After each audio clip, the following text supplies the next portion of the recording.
I'm going to let you in on a little secret. Come a little bit closer. Not that much. Back up. A little more. The Xbox One and Series controller is one of the most comfortable ergonomic controllers on the market. You already knew that? That's not a very good secret then, is it? I'll get it right this time. Let me share another secret with you. You can usually only use a controller on the console that it came with. You already knew that one too? Son of a gun. So like, you know, you can't use an Xbox controller on PlayStation 5 or a PS5 controller on Switch or a Switch Pro controller on an NES. But I'm going to share yet another secret with you. I know I'm 0 for 2, but this is going to redeem me. There's a $45 plastic block that you can slam up the tuchus, or the accessory port, I should say, of your Xbox One controller or Series controller. They're pretty much the same thing. And it's going to give you onboard controls for your headset, support turbo function for you people that use that. Most importantly, you can use your Xbox controller wirelessly on PlayStation 4, 5, Switch, or PC. I don't really know why they list PC. You don't need an adapter for that. Let's unbox and review another Brook adapter and find out why this particular model is my go-to if you have an Xbox controller. This is your controller captain. We've reached 6,900 feet. Go ahead and start flicking the sticks and mollywopping the back paddles. You don't like back paddles? How about those rear buttons? We've tested almost 100 custom and premium controllers, and we're only at the beginning. You need a thumbstick guide or tutorial on how to overclock your controller? Check out the controller playlist. Bing bong. Controller captain out. A quick disclaimer for my audience, the Stallions and Stallionettes. This adapter was sent for review, but this is going to be an honest, comprehensive review. I haven't been told to say anything about it, so if there's any cons or areas of improvement, you're going to hear about it. So these companies can make better products over time. Packaging and included accessories is identical to all other Brook adapters. You got a tiny box with a very good description of what your product does. There is no physical instruction manual on board. Tons of lime green branding, as this is an Xbox product. The catchphrase or marketing slogan is "Make your Xbox wireless controller become a legendary gear." And you got 2 more QR codes inside the box. We're going to scan all 3 of them and see where it takes us. The QR code on the box takes you to a product landing page. Scanning the code that says manual takes you to a list of all of their products as manuals.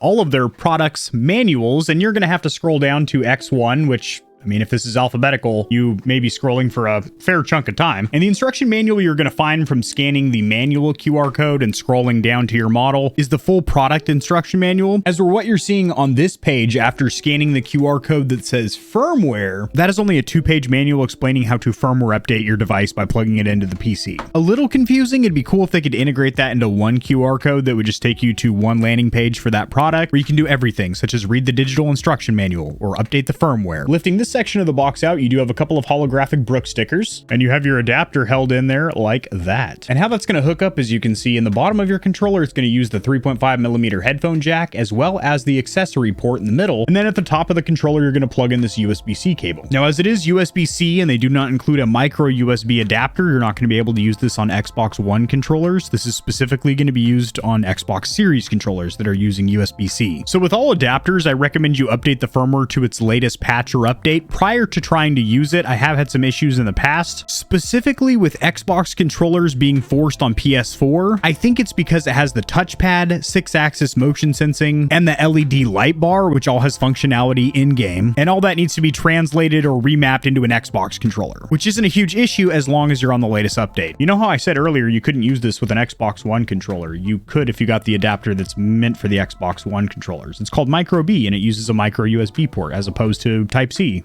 Learn something new every day. As a huge time saver, rather than fumbling with that page with all their products that you have to swipe to the bottom to get to your instruction manual, I would recommend just doing a Google search for the name of the product. For example, Brook XOne SE in Google, and it takes you right to this page, which has the user manual and the firmware update, which we're going to do right now. For the update, you'll need a micro USB cable not included. Plug that into the bottom of your adapter and plug the USB-A into your PC, obviously. Now, with the toggle or slider on the adapter, you want to have it in the PS mode, not the NS or Nintendo Switch mode. The update is zipped. Go ahead and extract. I'm just going to use 7-zip to extract right to my desktop. Then in the update folder, go ahead and run the actual exe. Don't disconnect your adapter. Don't do anything weird. Just leave her connected. As you can see, it's adding assets to that folder. Vid, PID, unknown. Good. Failed. Good. Good.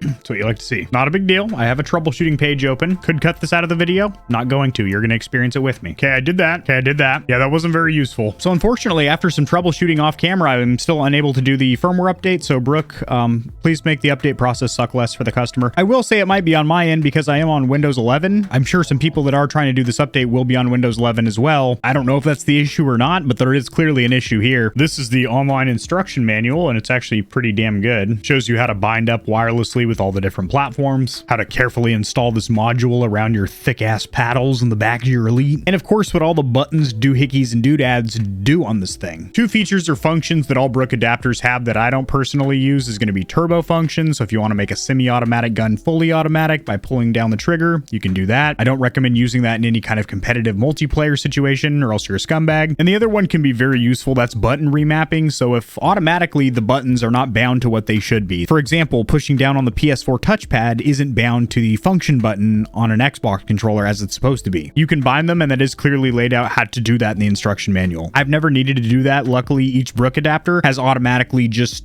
worked as it should on each platform. So the Xbox button becomes the PlayStation home button. The pause button is the pause button on every platform. Now this is worth noting how you're going to simulate using the touchpad when you're playing PS4 games. You are going to hold down this function button, which is the leftmost button on the Brook adapter, while using the right analog stick to simulate you swiping across the touchpad, and it gets more in depth from there. If you want to know how the turbo functionality works, you may pause the screen now. Similar to the turbo function, which spams a button for you, if you want a button to be held down automatically for you, there is a hold function. If you want to swap or remap buttons, you can do that here. And if you want to cancel that remapping, then do this. Let's install this on a controller. Microsoft Elite 2, fan favorite around here on the channel. We love to bash on her for the quality control problems, but it's also a pretty damn good pro controller. There's some holes on the bottom of your controller that need plugging by this adapter. This is actually really easy. There's no way to mess it up because there's those two plastic prongs on each side of the accessory port that basically guide it in. And then just snake that cord up the back there and plug it into the USB-C port on the top, and you're ready to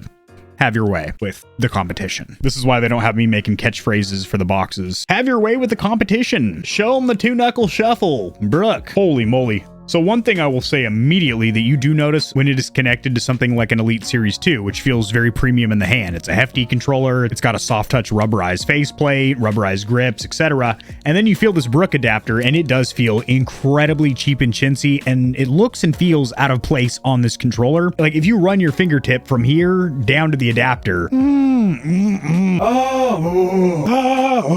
it is a very drastic and jarring difference in build quality and materials. I think that picture on screen alone right there might actually sum it up, besides the disgusting right analog stick with all that dead skin on there. Let's connect this to the PS5 over my shoulder. Southeast, a couple of clicks past the patties and the hutches over there, down there in the trenches. You're going to switch that slider to PS, which stands for PlayStation. If you want to use this adapter wired on your PS4 or 5, it's incredibly simple. You're going to use that micro USB port on the bottom and plug directly into one of the USB ports on your console. But to get this controller paired up wirelessly, we're going to go into the settings, come down to accessories, and enter Bluetooth accessories, and scroll down to accessories found. Now wake up your controller, then hold the wireless or pairing button for about 2 seconds, and it will begin to alternate red and blue. And as you see, we have wireless controller here. Do you want to register this? Yes, I would. And I am now wirelessly controlling that PlayStation 5 over my shoulder over there. Yes, sir. With a Microsoft Elite 2. Do the back buttons work? Why wouldn't they? Boop, boop, boop.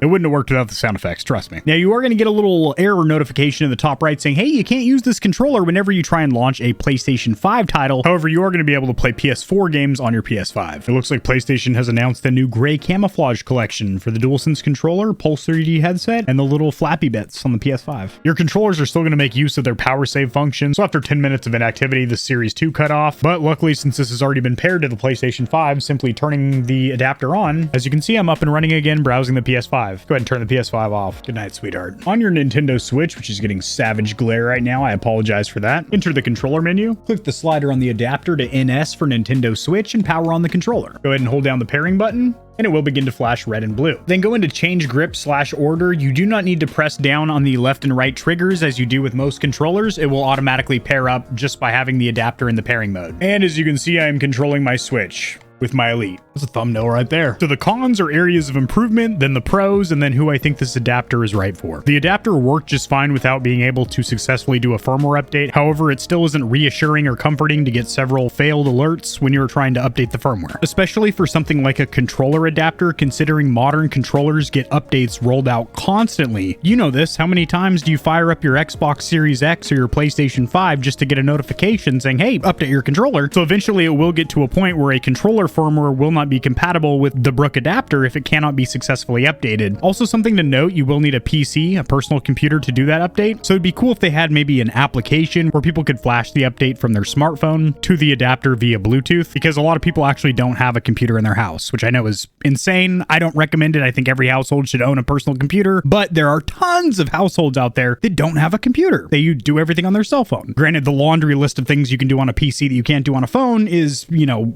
swinging to the knees. Move on from it. Also, I hope with their next version or iteration, they could make a little bit smaller, more streamlined adapter, because this is a little bit bulky and, well, large. And I don't really give a shit from the cosmetics or aesthetics factor, but you definitely feel it, and that cuts into the comfort or ergonomics of your controller. For example, the tips of my middle and ring fingers are pressing against this. If you have small hands, you might clear the adapter, but if you have medium or large hands, you're definitely going to be pressing against this thing. Hopefully they can make a more streamlined design. Also, the plastics on the surface area as well as the buttons just feel incredibly cheap and flimsy. It's an adapter, doesn't really matter as long as you're not dropping this thing. It's kind of to be expected an adapter like this is going to feel, well, like crap, and it does. Now on to the pros. Well, this does exactly what it sets out to do. It allows you to use an Xbox One or Series controller, depending if you get the micro USB or USB-C model. It lets you use those two types of controllers, not just the first-party variants, but tons of third-party support as well, as long as it's based off an OEM factory Microsoft controller. You're able to use dozens or hundreds of controllers on Nintendo Switch and PlayStation 4/5. And it has additional features and functionality that I don't ever use, and I feel like a lot of gamers aren't buying this adapter for. I'd say at least 90% of gamers that are picking up these adapters are buying it just to be able to use Xbox controllers on different platforms and don't use those other little niche or quirky features. So who is this adapter right for? The market for Nintendo Switch Pro controllers is incredibly slim in comparison to Team Blue and Green. I say it all the time. So the fact that now if you're playing a first-person shooter, for example, the BioShock trilogy or the Borderlands trilogy, which are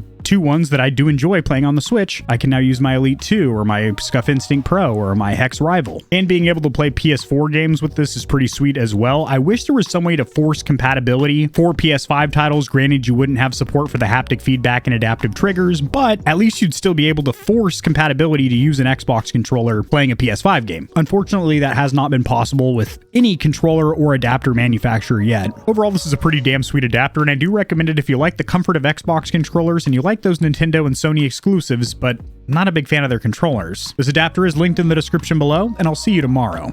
Peace. If you enjoyed the video, liking it helps it to get seen by more gamers. This information will reach and assist them as well, which in turn helps me grow this little channel, which I do greatly appreciate. Subscribe for more content like this. I cover news in the gaming community and industry, tutorials helping you get set up streaming and YouTubing, as well as honest gaming product reviews, keyboards, mice, headsets, controllers, mics, chairs, etc. There are some hefty exclusive discount codes found only in the description of my videos and only for the audience here at Gamer Heaven. Check out Into the AM for some of the sickest looking and most comfortable cloth to ever grace my gaming giblets. If you don't want to be scorching your corneas with harmful blue light, check out Gamer Advantage, the only blue light glasses on the market that look sexy and actually work. If you're looking for a custom controller that'll blow the competition's tits back, AIM definitively has the best bang for buck or price to performance when it comes to Xbox, PlayStation, and Switch controllers. Nope, they don't do Switch, but they do gaming mice. I said doo-doo. I have links to all my other platforms and socials in the description below. If you need a quick laugh or blast of gamer adrenaline, check my short form videos out at TikTok. To get in touch with myself and the Stallions and Stallionettes of Gamer Heaven, join the community Discord, and check me out at twitch.tv where I go live every other leap year on a blue moon if it falls into an odd calendar number, and my pH balance is on point. Just kidding, starting June I'm going to be live streaming a lot. Thanks for watching. This has been AK40 Kevin hosting Gamer Heaven, and I'll see you tomorrow because I upload daily, all the time, 60% of the time,